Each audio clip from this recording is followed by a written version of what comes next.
What's up, everybody? It's Joneser, your favorite comic book guy here. We got a short little comic book haul and a mail call, toy haul, whatever you want to call it. So, without further ado, let's do it.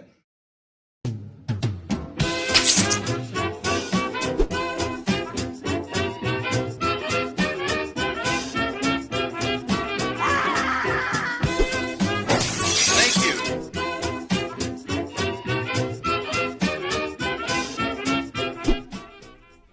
What's up, everybody? It's Joneser, your favorite comic book guy. So let's do this.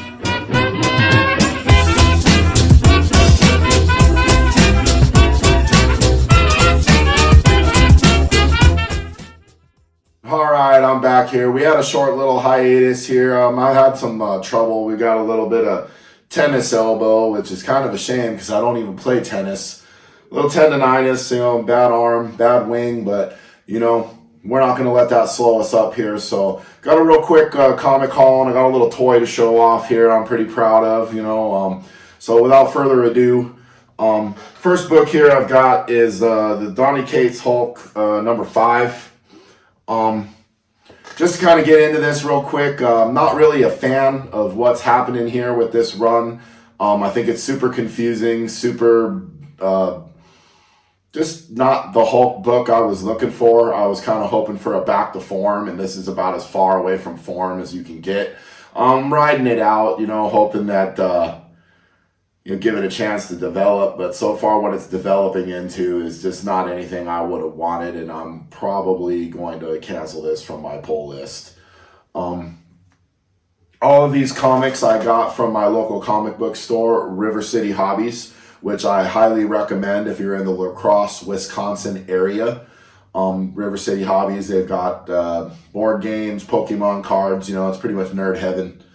Moving on here, I've got the Ghost Rider number 2, and I caught the variant cover here. I mean, look at that cover. That is beautiful, the way the skull and the flames are there, and I just really, really enjoyed this cover. This one, I'm not sure if it's on my pull list or if I just recently added it, but I'm definitely intrigued and will be continuing to read this. One I'm really super excited and have been enjoying here is this Silver Surfer Rebirth. This is Silver Surfer Rebirth number 3. I'm really liking this story here with Surfer teamed up with Thanos, and the artwork's fun, the story's fun, and I couldn't recommend this book more. Very, very cool. If you're an old Silver Surfer fan or a new fan or haven't read them at all, I recommend it. It's a fun little read here. Definitely enjoying it. And I just picked this one up just because it just happened to be sitting around. We got that David Michelinie Venom number 1.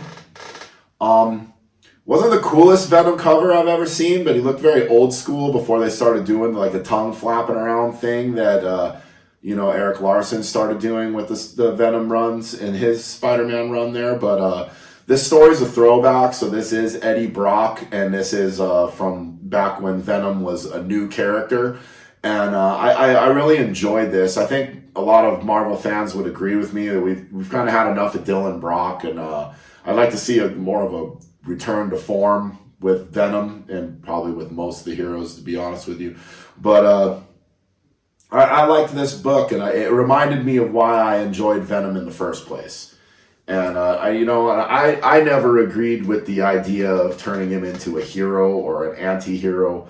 If anything, an anti-hero worked best. But I liked Venom as a villain, or at least the spider smasher person, Seeing recently with him and Peter Parker like buddying and acting like teammates, it's just really... Like, I don't know, I've always, my buddy Pat always tells me Joneser hates change, and I do. I don't like change. I like things to be the way they are, the way they're supposed to be, dang it.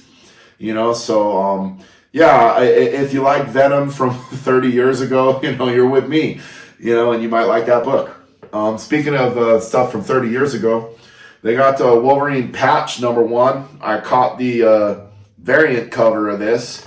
And I really liked the look of this variant cover of Wolverine in his white suit, kind of looking James Bond-esque. And I very much enjoyed, excuse me, I very much enjoyed reading this book.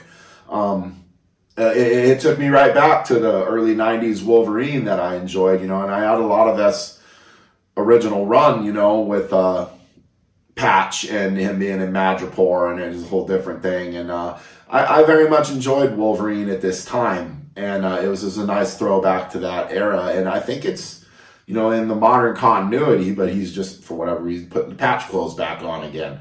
I'd have to say, though, as far as Patch goes, it's kind of a silly disguise, kind of like Clark Kent and Superman, or even like Prince Adam and He-Man. Like, it's like the worst disguise ever. Like, if you can't tell that's Wolverine because he put a patch over his eye, like, come on.